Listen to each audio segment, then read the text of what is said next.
Hey, what is up, Southwest students? My name is McKenna. And I'm Tyler. And we are your online hosts. We are so excited to be here with you guys. We have two major announcements. Are you ready for them? No, not at all. But all right. Well, the first one is internship interest meeting is happening May 16th. When? May 16th. And you do not want to miss it. If you are slightly interested or if you are sold on internship, you're going to want to be there. We'll have your packet that you want to fill out and all the details. When is it? May 16th. When? Sunday. After church. After church. On the patio. Yeah, it's going to be a great time. We can't wait to see you guys there. And the second one is Color War, which is the day before, and that is May 15th, which is a Saturday. And we cannot wait for that one. If you are not registered, it's super simple. Click the link in our description to sign up for that. That's where we're going to throw color at Tyler, and it's just going to be a great time. What? Are you ready for it? Shaving. No, Tyler. Remember with Oh, are you dyeing your hair? You have to be determined. Waiting for quotes, you know. If you want to find moving out, money around, making some money moves. So dumb. If you want to find out if he dyes his hair, next cue you card, have to please. be there. So make sure that you guys are there. That's May 15th again. Register below. You're not going to want to miss it. But now we have some message reminders. The first one is Note takers are history makers. Yeah. The second one is attentive people are responsive people. Yeah, so be a good responder like Tyler. And the last one is leaders are learners. That's right. If you're watching this, you are a leader, so make sure that you guys are taking notes and paying attention. We'll catch you on the flip. Hey, what's up, Southwest students? I am Riley, and I'm here to give the message today. So first, I'm going to talk just a little bit before we get into those three little pigs. I'm going to talk about something I like to do. Okay, this is something I haven't really told a lot of people, but it's not a guilty pleasure because I don't feel guilty, and it's just fun.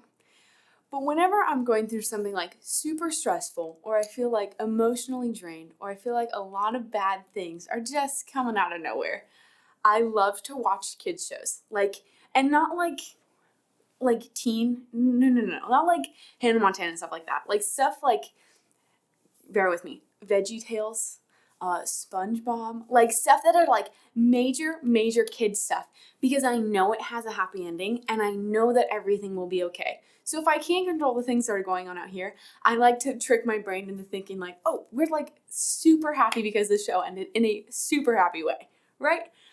So there was an author, and he kind of did that. He created kid books, though. I don't read kid books. I actually read adult books. But he would write these books, and he wrote these books so that the kids loved to read them. And so these kids, there was these amazing drawings and the way he rhymed with words. But yet when he was teaching, or when he was writing, he was teaching the parents something, or he was teaching the family something, because it was something that you can identify under it. And this was Dr. Seuss. See, Dr. Seuss, one of his books was called The Lorax. If you guys have seen the movie or when you read the book when you were a kid, something that you guys probably know is it's actually about pollution. And so while you're reading it as a kid, you're like, look at these fluffy trees and all these animals, and you're just looking at how cool the pictures are and how cool it sounds. But really, he's subconsciously teaching you something about life.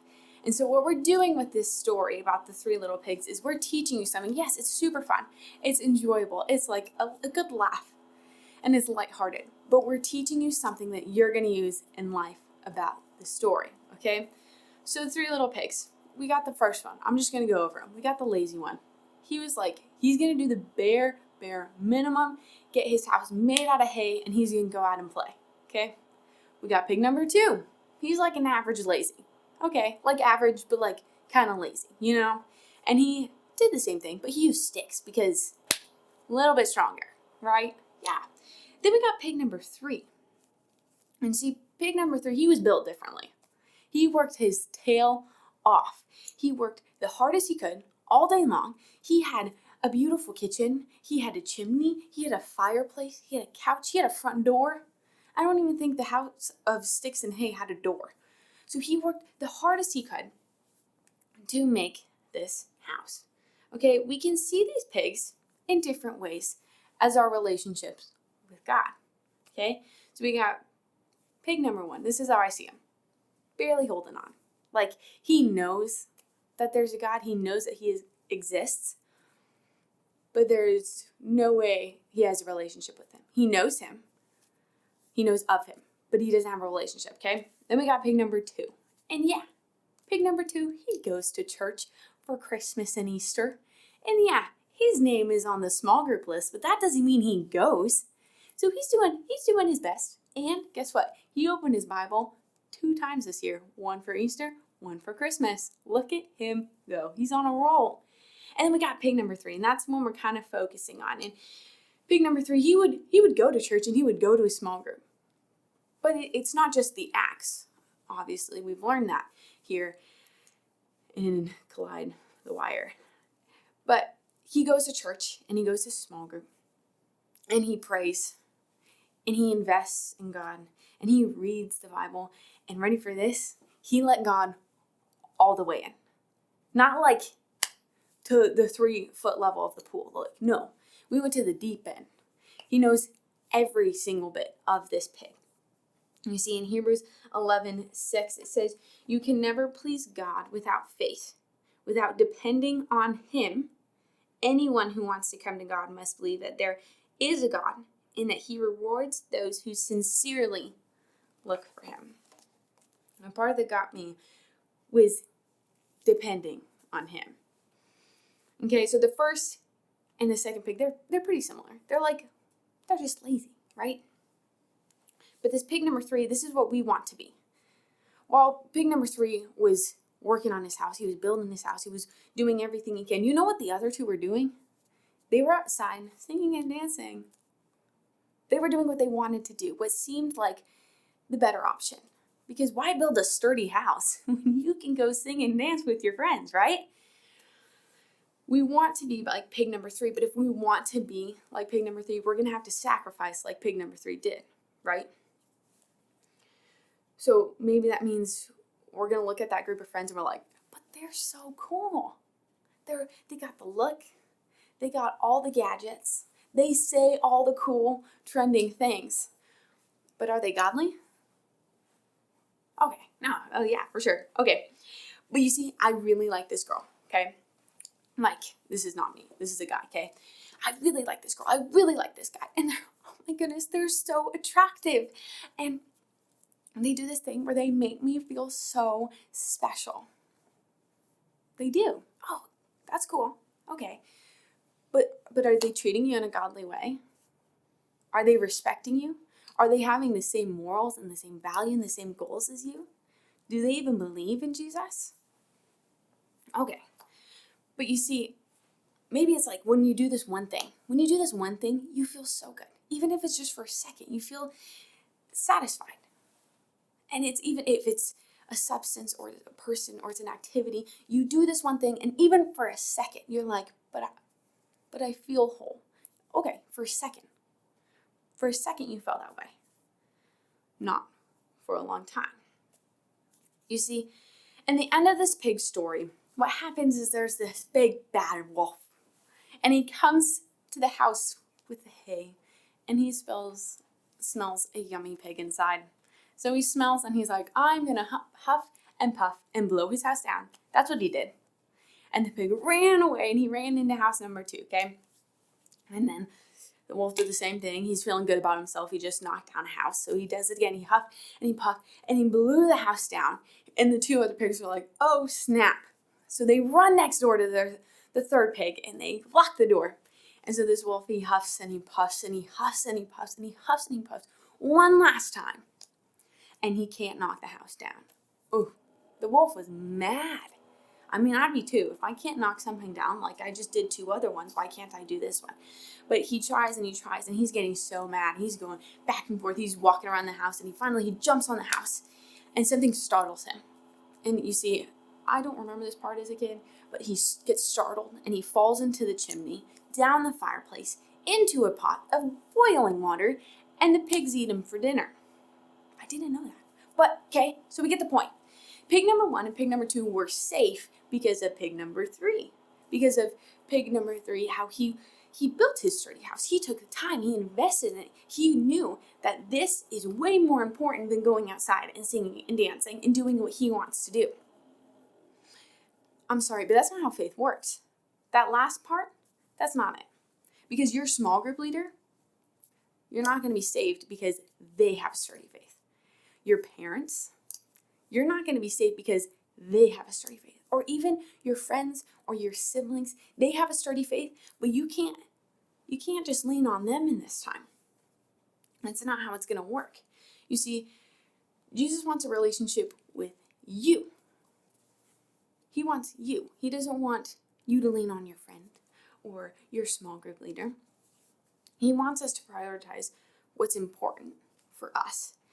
And even though you think those people and those substances and those activities would satisfy you, nothing is going to satisfy you until you realize that you did nothing to deserve his love, yet he wants you. And I don't know about you, but there's nothing better than feeling wanted. And he just wants you. He doesn't need you. Not even a single bit. He doesn't need me. He doesn't need Brock. He doesn't need McKenna. He doesn't need any of us. But he wants you. And I want you guys to remember that, okay? And maybe you're looking at me right now and you're thinking, okay, like, what do I do? How do I do this? Well, first off, you're going to seek him. Everything you got, okay? Because when you seek Jesus, you're going to find him. He's going to see, well, they're making an effort.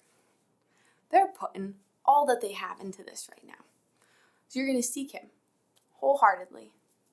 Just humble yourself. And second, maybe you're thinking, okay, I know that he loves me and I know I want to have a relationship, but I can't feel it. Like, I don't know with my heart. This is something I was listening to a podcast and Sadie Robertson taught this. She said, what you're going to do is out loud, in your room, outside, wherever you feel more comfortable, is you're going to say, I know you love me. I know you love me. I know you love me. Because sometimes we got to convince ourselves. And then we're going to twist it and you're going to say, I love you. I love you. I love you. Okay? Relationships work two ways. Because he can want you all he wants. But until you say, okay, I want you, that's when you're going to feel full. That's when you're going to feel sturdy and know, yeah, I got this. And remember, we all work from different places. So if you're working on your house a little bit longer than your friend or your sister or your brother, that's okay. We got this though, yeah? So I'm going to pray over you and then we're going to go on our way. Dear God, I thank you for these students, for these kids, that you have blessed their lives and just that they get to come here on a Wednesday night. They get to learn more about you, and even if it's through pigs. I thank you for loving us, that even though we don't deserve it and we did nothing, that you help us to remember you're always there. You'll always love us. And help us to have a sturdy faith and to keep running and chasing after you. We love you. In your name I pray. Amen. Bye, guys, and have a good night. What an incredible message by So good. Riley Johnson. Rai. I love her. She did a great job. Did you call her Rai Rai? I did. Oh, that Like is rye cute. bread. Like what? Rye bread. Oh gosh. I'm old. I can't eat. We know we were old. I can't eat whole wheat. Okay. Anyway, just a quick reminder. June 2nd is Water Day. What is June 2nd? Water day. And that is our first and last unite, summertime, all the things. Make sure you bring an extra pair of clothes because there's going to be water involved, and a towel because it's going to be a lot of fun. The second one is, Internship. yeah, if you're I can't say both of them together. If you want to learn how to say interested in, go sign up for I internship. thought you were going to say internship. internship. Ooh, write that down. Someone write that down. Write that down. Like interested. They can't hear you. You don't have a mic. I'm No. If you want to attend an internship, make sure that you fill out the application That's below. so good, McKenna. Okay. We are so excited for it. We hope that you guys all go and invite all your friends. It's going to be a great time, and that's coming real quick, so make sure that you do that super soon. We love you guys, and we'll see you next week.